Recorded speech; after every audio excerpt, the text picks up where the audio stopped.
Tigray से हमारे नुमाइंदे साजिद अली नौशाद की रिपोर्ट के मुताबिक CMO बल्दिया मीरपुर खास काजी असलम की बेहतर कारकर्दगी के एजाज़ में मरकजी अंजुमन ताजरान मीरपुर खास सिंध की जानिब से सेंट्रल ऑफिस पर पुरवकार तकरीब का इनेकाद किया गया। प्रोग्राम से मरकजी अंजुमन ताजरान मीरपुर खास सिंध के सदर अब्दुल जब्बार खान ने खिताब करते हुए कहा कि एक अरसे दराज मीरपुर खास बल्दिया ने मीरपुर शहर को लावारस बनाकर छोड़ा हुआ था।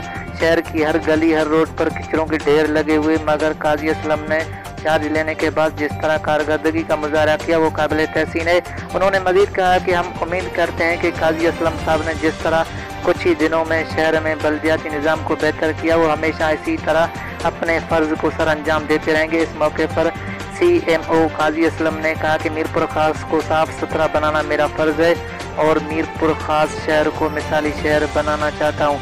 अवामी मसाइल हल करना मेरा फ़र्ज़ है। बाद ज़मा अब्दुल जब्बार खान ने Qazi Aslam chief municipal officer Dilawar मंगरियों को सिंध की सकाफत अजर का तोहफा पेश किया। Report bureau chief HD news Sajid Ali Naushad, जिला मीरपुर खास टिगरी।